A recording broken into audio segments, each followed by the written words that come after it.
Students, रघुवार sir की class में आपका स्वागत है। आज के इस वीडियो में हम जानने वाले हैं फ्यूचर इंडेफिनिट टेंस, अनिश्चयवाचक भविष्यकाल, इंट्रोगेटिव नेगेटिव सेंटेंस, प्रश्नवाचक नकारात्मक वाक्य। पहले जानेंगे फ्यूचर इंडेफिनिट टेंस, अनिश्चयवाचक भविष्यकाल। इसके हम आइडेंटिफिकेशन जानते हैं, यानी हम कैसे पहचानेंगे कि जो भी सेंटेंस हमें दिया है वह फ्यूचर इंडेफिनिट टेंस का है। तो जब हमें जो भी हिंदी में दिया गया वाक्य है उसके अंत में यदि गा गेगी पाया जाए तो हम ये समझेंगे कि वह वाक्य फ्यूचर इंडेफिनिट टेंस का है। एग्जाम्पल देखेंगे, क्या वह यहाँ नहीं आएगा। इस वाक्य के अंत में हम देख रहे हैं कि गा है अंत में, इसलिए ये फ्यूचर इंडेफिनिट टेंस है। दूसरा वाक्य है, क्या वे पत्र नहीं लिखेंगे। इसमें भी हम देख रहे हैं अंत में है गे और इसके पहले प्रश्न है और इसमें नहीं भी है, इसलिए ये फ्यूचर इंडेफिनिट टेंस, इंट्रोगेटिव और नेगेटिव सेंटेंस है। यदि हमें मालूम चल जाए कि दिया गया सेंटेंस फ्यूचर इंडेफिनिट टेंस है, तब हमें उसको इंग्लिश में ट्रांसलेट करने के लिए स्ट्रक्चर की ज़रूरत होगी। अब हम स्ट्रक्चर देखेंगे। स्ट्रक्चर है सबसे पहले विल या शैल, इसके बाद सब्जेक्ट, सब्जेक्ट के बाद नॉट, नॉट के बाद वर्ब का फर्स्ट फॉर्म और फिर इसके बाद ऑब्जेक्ट और क्वेश्चन मार्क। जी है स्ट्रक्चर। जो विल और शैल है वो सब्जेक्ट के अनुसार रखा जाएगा। यदि सब्जेक्ट आई होगा और बी होगा तो हम शैल रखेंगे। यदि सब्जेक्ट आई और बी नहीं है, कुछ और दूसरे सब्जेक्ट हैं आई बी को छोड़कर, तो हम विल रखेंगे। फिर नॉट लगा देंगे, वर्ब का फर्स्ट फॉर्म रखेंगे जो भी वर्ब होगी दिए गए वाक्य में, और फिर ऑब्जेक्ट रखेंगे। तो इसका अर्थ है कि हमें सब्जेक्ट, वर्ब और ऑब्जेक्ट की आवश्यकता पड़ेगी। सब्जेक्ट, वर्ब और ऑब्जेक्ट। तो पहले हम वर्ब देखेंगे, वर्ब हमें कैसे चलेगी पता। तो वर्ब अधिकतर लास्ट में रहती है। कोई भी जो सेंटेंस दिया रहता है उसके अंत में वर्ब पाई जाती है। जैसे ये लिखा है ना, क्या वह यहाँ नहीं आएगा, तो जो एगा, आएगा जो लिखा है ये तो है इसकी पहचान। अब इसके बाद में इसके पहले लिखा हुआ है आ जो है इसमें हम ना जोड़ देंगे तो हो जाएगा आना। आना होगी वर्ब, आना माने कम, कम वर्ब होगी। वर्ब मालूम चल गया। अब हमें क्या करना है कि ऑब्जेक्ट और सब्जेक्ट पता करना है। यदि वर्ब पता चल जाए तो सब्जेक्ट को हम उसी वर्ब में कौन का प्रश्न लगा के पता कर लेंगे। जैसे आना माने कम है वर्ब, अब हम इससे प्रश्न करेंगे कौन आएगा, उत्तर हमें मिल जाएगा वह आएगा। तो वह जो है वह सब्जेक्ट होगा, वह को इंग्लिश में बोलते हैं ही। तो सब्जेक्ट हो गया है ही, कम हो गई है वर्ब, कम का हमें फर्स्ट फॉर्म लगा। अब हमें ऑब्जेक्ट चाहिए। ऑब्जेक्ट के लिए जो वर्ब है कम, उसमें हम क्या का प्रश्न कर देंगे, क्या आएगा, तो उत्तर इसका हमें मिला ही नहीं। इसका मतलब है कि ऑब्जेक्ट नहीं है। अब हम देखेंगे ऑब्जेक्ट नहीं है तो समय को देखेंगे, कब आएगा, इसका भी उत्तर नहीं दिया, इसका मतलब समय भी नहीं दिया। ऑब्जेक्ट नहीं है, समय नहीं। अब हम देखते हैं क्या मैनर दिया गया है, कैसे आएगा, इसका भी उत्तर नहीं है, अर्थात हमें टाइम नहीं मिला और ऑब्जेक्ट भी नहीं है और मैनर भी नहीं है। तो अब होगा स्थान।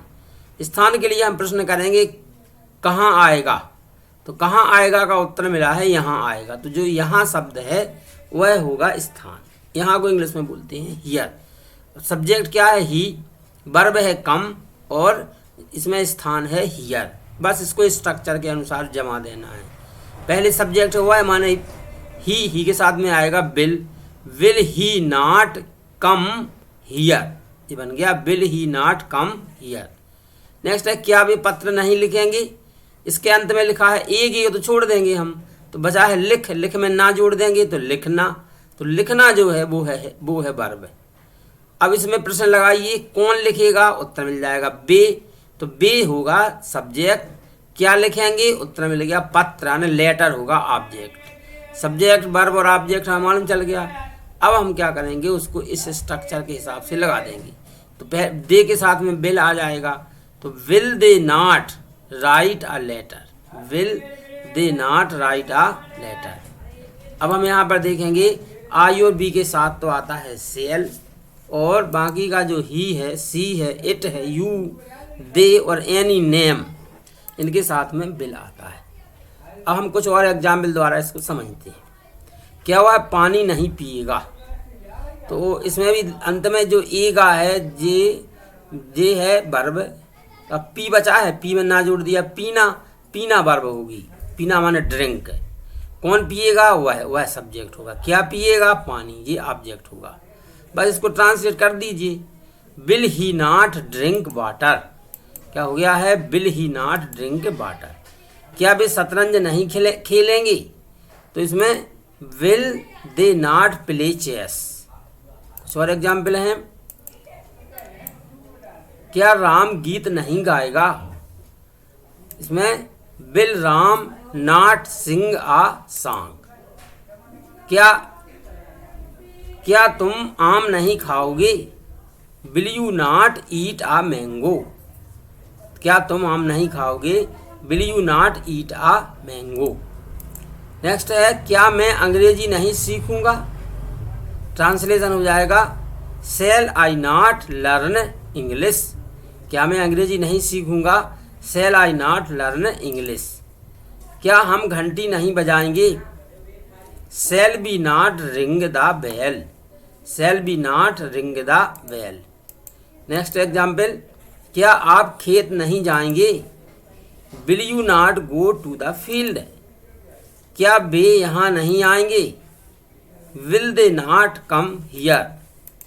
नेक्स्ट है, क्या मोहन नहीं रोएगा, विल मोहन नॉट क्राई। क्या मोहन और सोहन नहीं रोएंगे, will Mohan and Sohan not cry. क्या लड़का नहीं लिखेगा, will a boy not write. क्या लड़के नहीं लिखेंगे, will the boys not write. क्या वह आम नहीं खाएगा, will he not eat a mango. क्या वह पाठ नहीं पढ़ेगी, will she not read a lesson. क्या कुत्ता नहीं दौड़ेगा, will a dog not run. क्या कुत्ते तेज नहीं दौड़ेंगे, will the dogs not run fast. क्या रेखा नहीं आएगी, विल रेखा नॉट कम। क्या हेमा और रेखा नहीं नाचेंगी, will Hema and Rekha not dance. क्या लड़के नारे नहीं लगाएंगे, will the boys not shout slogans. क्या आप कुर्सियां नहीं लाएंगे, will you not bring chairs.